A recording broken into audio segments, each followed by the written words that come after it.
Hai semua, apa khabar? Sekali lagi saya Mahadewan, seorang peguam beramal di Tentuan J.D. Farid dan Jamil.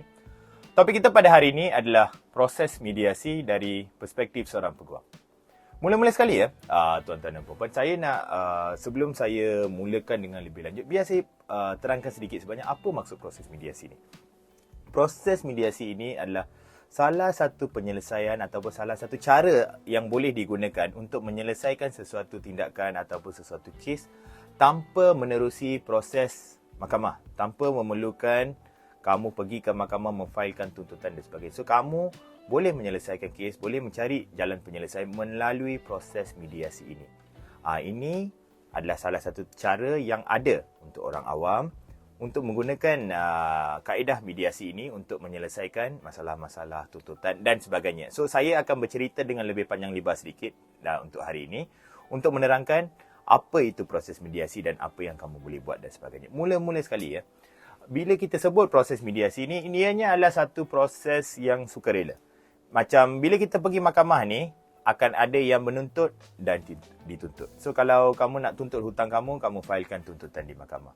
Dan orang lagi satu tu, dia terpaksa untuk berhadapan dengan proses mahkamah. Dia suka tak suka, dia kena melalui proses mahkamah kalau dah ada tuntutan difailkan di mahkamah. Tapi, bila kita sebut proses mediasi ini, ianya agak berlainan di mana proses mediasi hanya boleh dilakukan dengan persetujuan kedua pihak. So, maksudnya kedua-dua pihak bersetuju untuk menyelesaikan kes ataupun mencuba kaedah mediasi, kedua-dua pihak boleh bersetuju dan terusnya meneruskan proses mediasi tersebut. So, ianya adalah satu proses yang sukarela di mana kamu ada lebih banyak ruang untuk berbincang, untuk melihat dan sebagainya. So, poin kita di sini adalah ianya adalah satu proses sukarela. Maksudnya kamu tidak akan rasa tertekan, kamu tidak akan rasa dipaksa, kamu terpaksa menjawab tuduhan terhadap kamu dan sebagainya. Tidak. Bila kedua-dua pihak bersetuju, kes ini boleh diuruskan secara mediasi, maka boleh menjalankan proses mediasi. Poin kita yang kedua hari ini, orang yang menjalankan mediasi ini, kita panggil dia dalam bahasa Inggeris, kita sebut dia sebagai mediator. Mediator ni, apa peranan dia? Okey, individu yang dilantik sebagai untuk mengendalikan mediasi ini ataupun mediator ni adalah seorang yang neutral. Maksudnya, individu ini tidak akan memberikan pandangan peribadi individu tersebut. Ini berbeza bila kamu pergi ke mahkamah. Bila kamu pergi ke mahkamah, apa yang akan berlaku adalah begini. Hakim semestinya akan melihat kepada nas undang-undang yang sedia ada, bukti-bukti yang sedia ada. So, hakim akan memberikan sedikit sebanyak pandangan hakim untuk menentukan hala tuju kes. Hakim boleh mengatakan, okey, dokumen tidak mencukupi, bukti tidak kukuh, saksi tidak betul. Ini adalah sedikit sebanyak poin-poin yang hakim boleh berikan. Tapi bila kita pergi kepada mediasi ini, mediator ni, dia tidak berada dalam satu posisi untuk mengatakan, bukti kamu ni tak cukup, dokumen kamu ni tak cukup. Tak. Mereka akan memberikan kamu ruang untuk kedua pihak untuk berbincang dan mencapai satu penyelesaian. So, ianya lebih informal ataupun ianya bukan dalam bentuk di mana masing-masing kena bawa bukti, kena bawa saksi, kena cuba jalankan kes dan sebagainya. Tak, tidak ada keperluan sedemikian rupa. Kalau kamu pergi ke proses mediasi tanpa membawa dokumen, apa-apa dokumen sekalipun, boleh. Ianya dibenarkan. Mungkin kamu ada pertelingkahan antara suami isteri, contoh. Mungkin isteri ingin meminta cerai dan sebagainya. Kamu boleh pergi dan menjalankan proses mediasi tanpa sebarang dokumen, tanpa sebarang apa-apa. Kamu boleh duduk di sana, kamu akan diberikan satu ruang, satu situasi yang baik untuk kamu berbincang dan cuba mencari jalan penyelesaian dengan cara yang baik. Poin kita yang tiga untuk hari ini adalah mediator ataupun apabila proses mediasi dijalankan, mediator tidak akan memberikan award. Bila kamu pergi mahkamah ni, apa yang kamu nak? Kamu nak hakim putuskan kamu ni betul atau salah. Ataupun kamu nak hakim putuskan berapa ganti rugi yang kamu akan dapat. Tapi mediator tidak akan berbuat sedemikian. Kamu tidak akan berada dalam situasi di mana mediator ni akan tentukan, okey, saya rasa ni kamu salah, kamu bayar RM10,000, kamu bayar RM20,000, tak ada.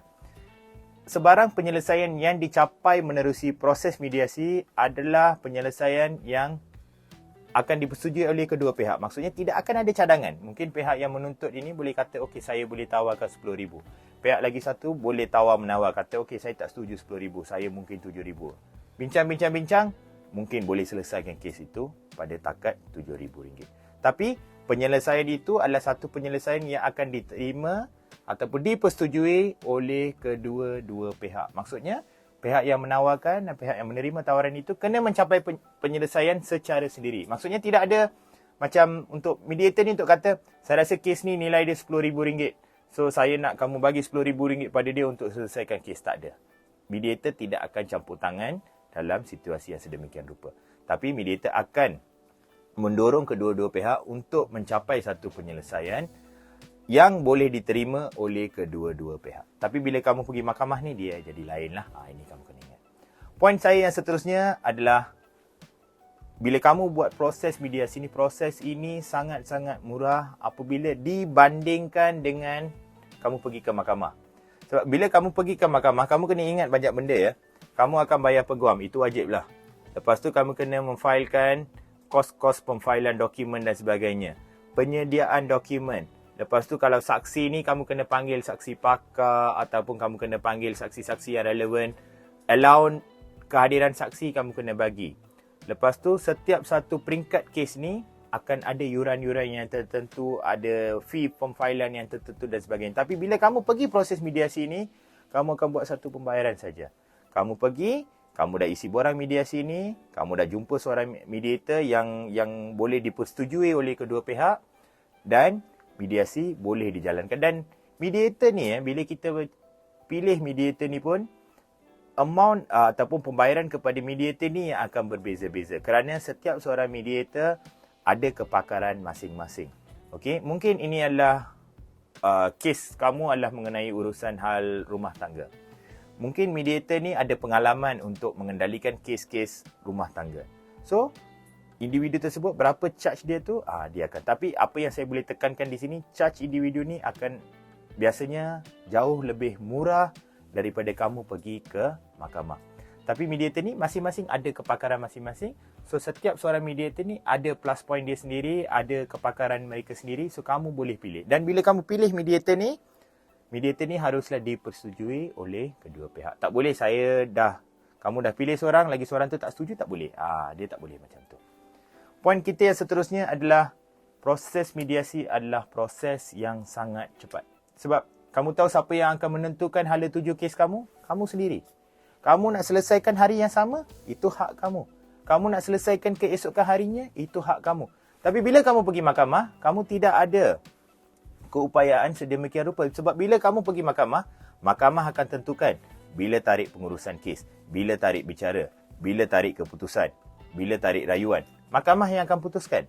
Tapi bila kamu pergi proses mediasi ini, kalau hari ini kamu bincang, hari ini kamu dah boleh capai satu penyelesaian, hari ini jugalah kamu boleh selesai. So maksudnya, ianya boleh menjimatkan banyak masa. Sebab poinnya di sini adalah apabila kedua-dua pihak boleh mencapai satu persetujuan, tak ada keperluan untuk drag atau panjangkan cerita dan sebagainya. So itu adalah satu proses yang laju. Poin saya terakhir untuk hari ini adalah dari segi publicity. Kadang-kadang ni urusan rumah tangga. Nak failkan tuntutan di mahkamah. Kecoh. Semua orang boleh tahu kamu naik mahkamah. Ataupun mungkin kamu selebriti, kamu orang yang terkenal. Kamu failkan tuntutan di mahkamah. Semua orang nak menyebut, nak tahu urusan cerita kamu, apa yang terjadi. So, akan menimbulkan satu publicity yang tidak perlu. So, bila kamu melalui proses mediasi ni, proses mediasi adalah private, adalah tertutup. Dan apa yang berlaku dalam proses mediasi ni tidak boleh didedahkan kepada orang awam. Sekian saja daripada saya. Semoga apa yang saya sampaikan hari ini dapat sedikit sebanyak membantu tuan-tuan dan puan-puan. Macam biasa, jika ada sebarang persoalan, sila ajukan. Saya akan cuba yang terbaik untuk menjawab. Terima kasih.